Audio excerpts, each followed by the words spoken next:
What is up, Party Chat Sports? What's up, Jets fans? Welcome back to the channel.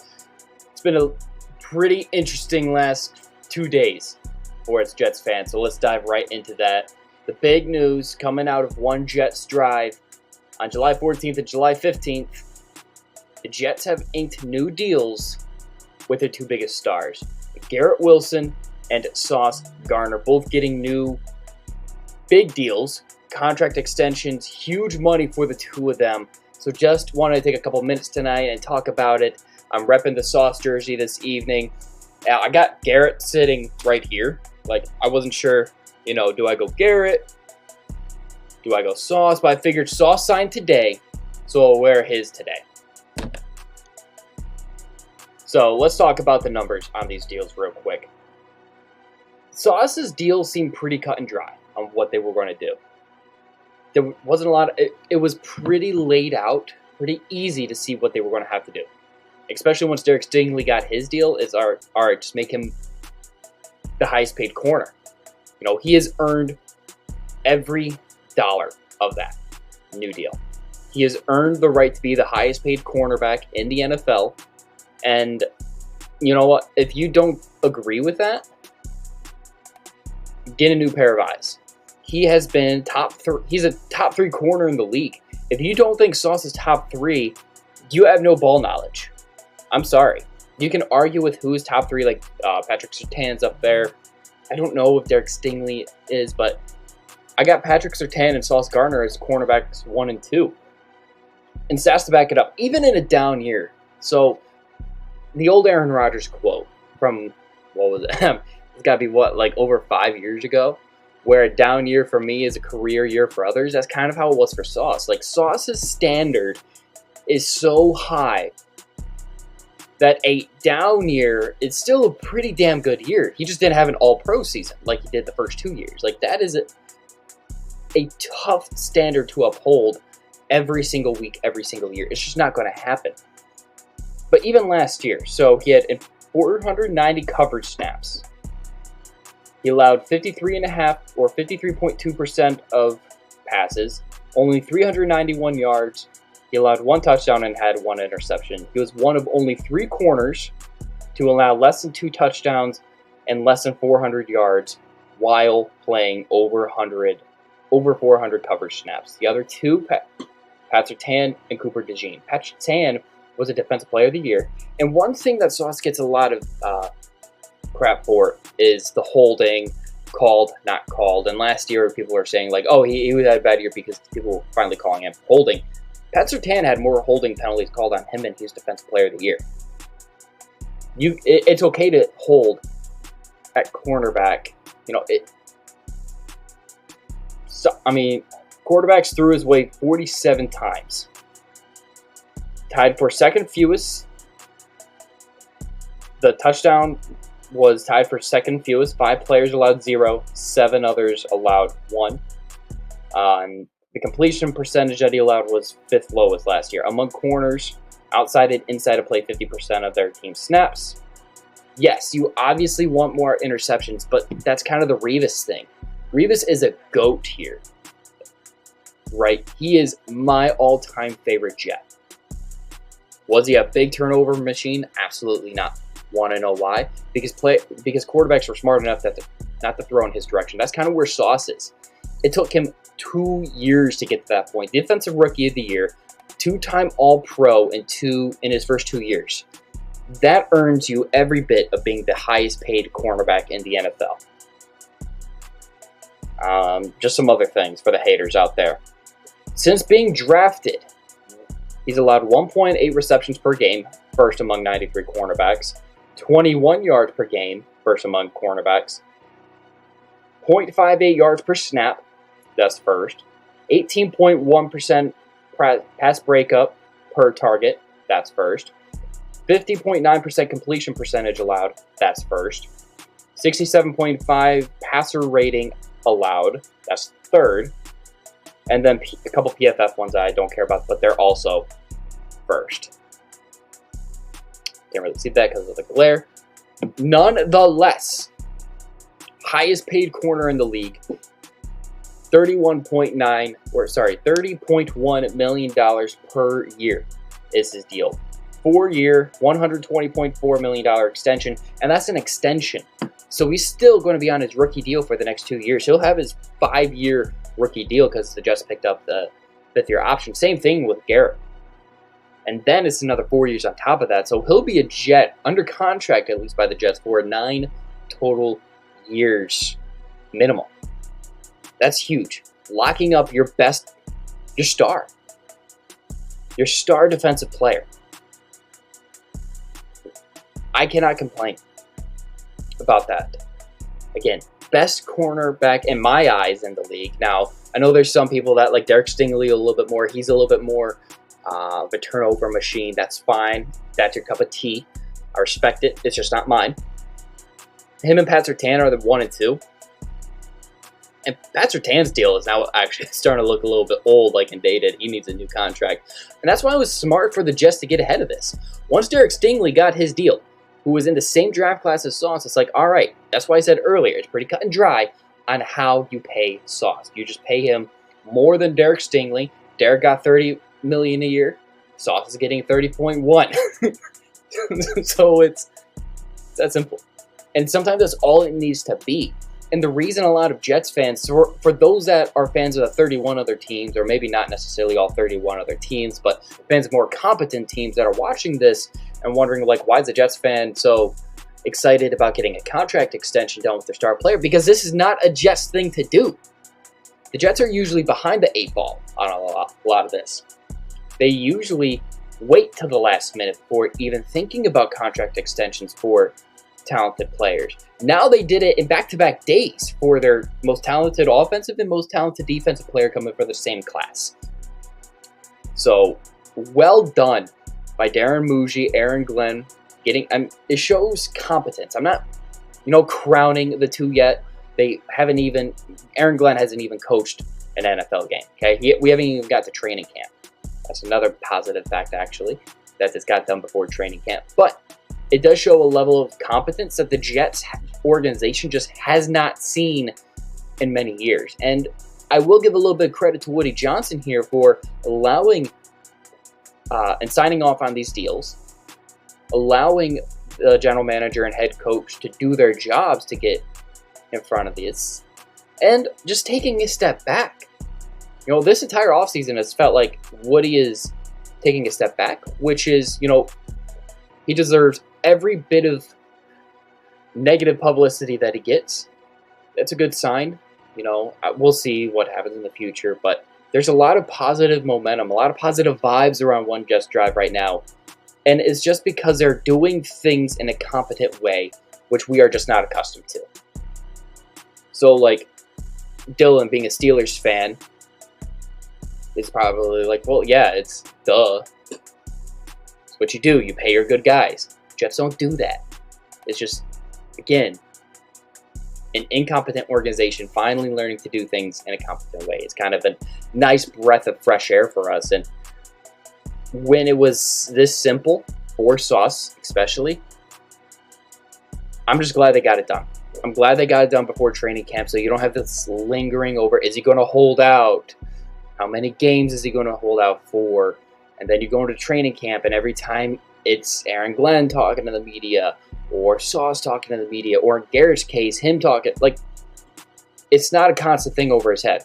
It'll get mentioned once, that first day of training camp, or whenever they report, whenever they first talk to the media. It's like, hey, how do you feel about the contract extension? And then we're never going to talk about it again. It's all going to be football from here on out. And that is a very nice thing. It's nice not having question marks and a big storyline like possible contract extensions. Are they happening? Are the conversations ongoing? What's going on there? Looming over training camp.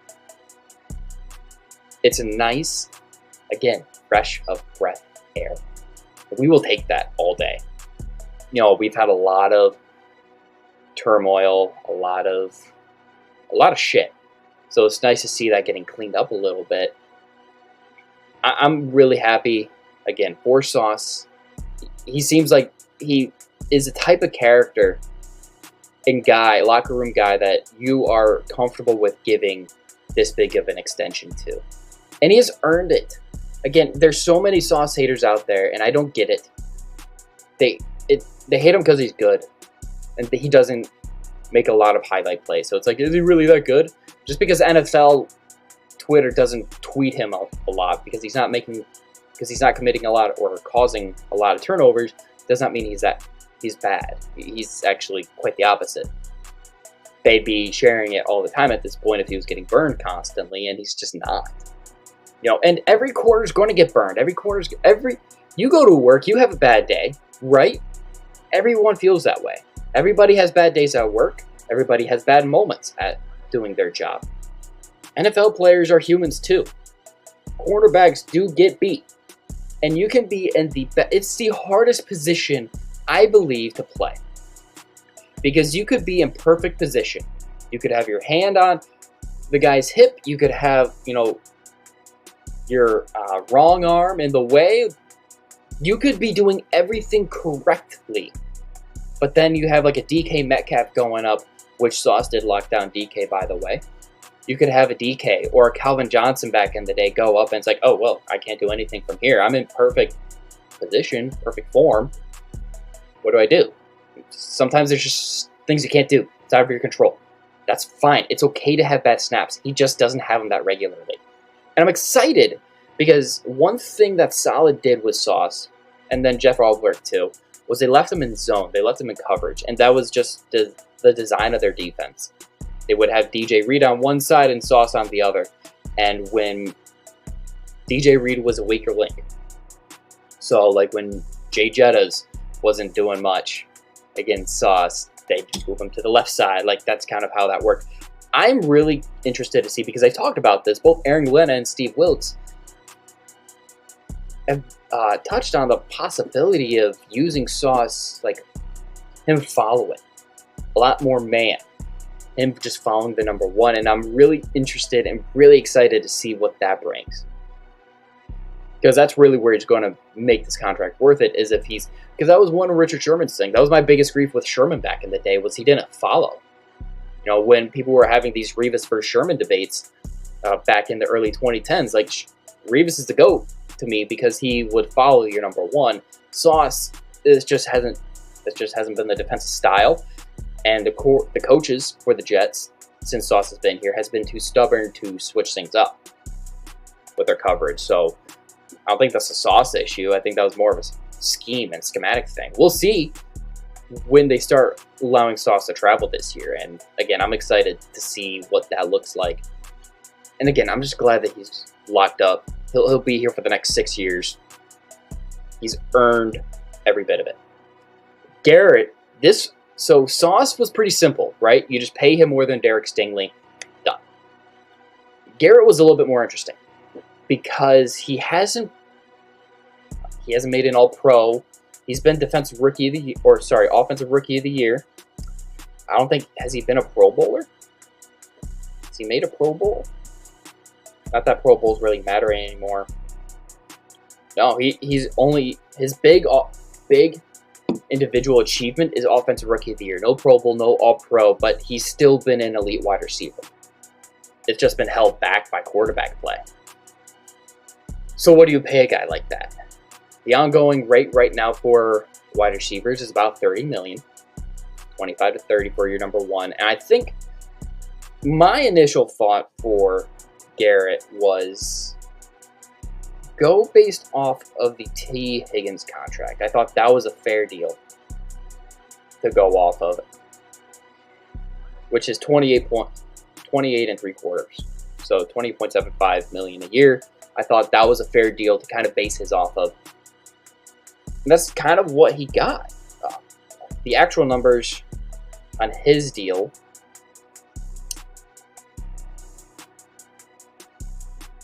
a lot's happened for Shefty in the last 24 hours.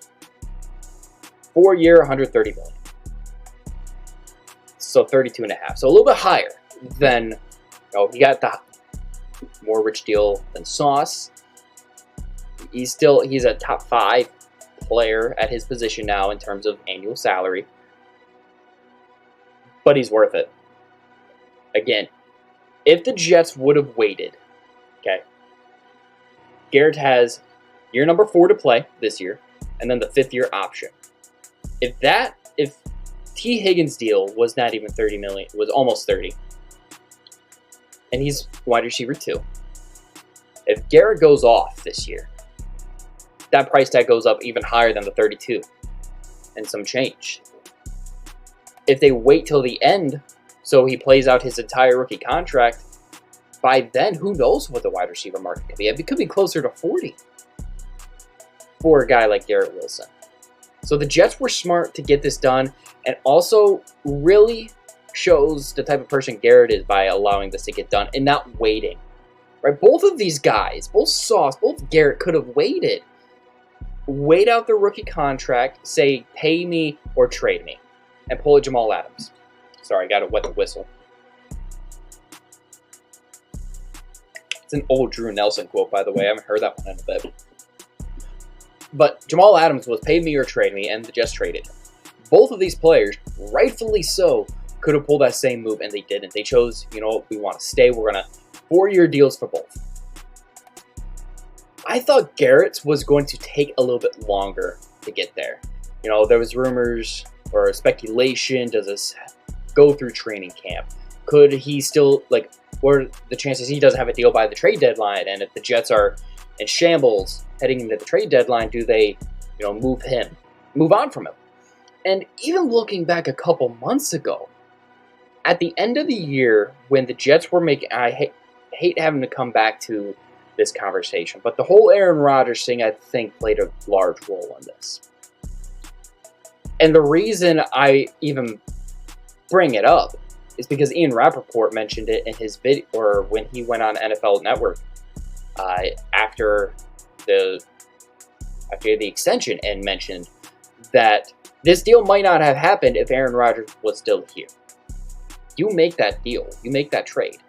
I would rather have 4 more years, so a total of 9 total years of Garrett Wilson, and no Aaron Rodgers for the next 6. Because I'm counting this year, next year, and then 4 after. As opposed to only 3 total years of Garrett Wilson, and then 1 more year of Rodgers. If it was Rodgers or Garrett this year, give me Garrett, because Garrett's a future. He's a future key component to this franchise. He is the most important offensive player for the New York Jets. The Jets have no other weapons, no other wide receivers. They have really no room at tight end. There's Mason Taylor, could be a good player, but he's a rookie. Still needs to get signed.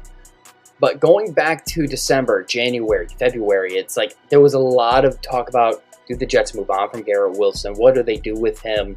Do they pay him? Do they trade him? What happens with Garrett? And now we know the answer. We are no longer going into training camp with the Garrett Wilson question. That was the one I was the most scared of. I thought Sauce was pretty simple. Garrett was always a little bit more, is he worth it? What is he worth? I don't know, you tell me what a guy that is just one of 5 NFL players in NFL history to record 1,000 receiving yards, 80 receptions in his first 3 years is worth. The others, Jamar Chase, Justin Jefferson, Odell Beckham, and Michael Thomas. You also have to remember the fact that Garrett Wilson, again, has had incompetent quarterback play. Zach Wilson, Joe Flacco, Mike White, Josh Johnson was in there. Was he? No. No. He wasn't there for Josh Johnson. But it was there for Mike White, Flacco, Zach. His first 2 touchdown passes actually came from Flacco. And then Trevor Siemian. Who was that bum? Oh my gosh.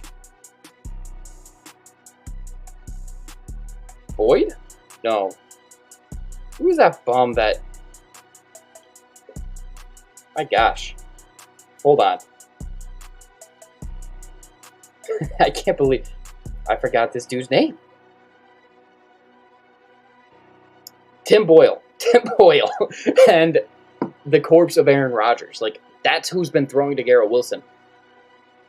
And I think the sky's the limit for him.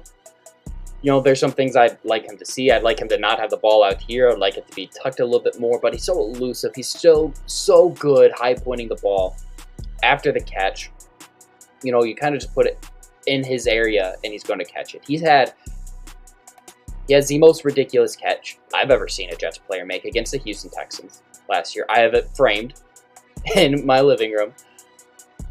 In that game, before that catch, he had another one-handed catch for a touchdown. That was sick. He had the catch in the Bills game where Rodgers went down for a touchdown. That should have been an interception on Zach's end, but Garrett made it work. And there's so many things that were left on the table because of the quarterback play that you kind of sit there and it's like, yeah, we're cool with that. There's a lot of room for him to grow. And with Justin Fields too, I'm not saying Justin Fields is a savior, but he does feed the wide receiver one a lot. So Garrett is going to see a lot of targets this year, which again was only going to bring that price tag up. So I commend Sauce for helping get this deal done and not waiting it out. I commend Garrett Wilson for not waiting this out and taking the deal, saying they both said they want to be Jets for life. The deals that they signed this week help prove that. Because again, that's their entire 20s. They'll be 30. They'll be about 30 years old before their extensions that they just signed are up.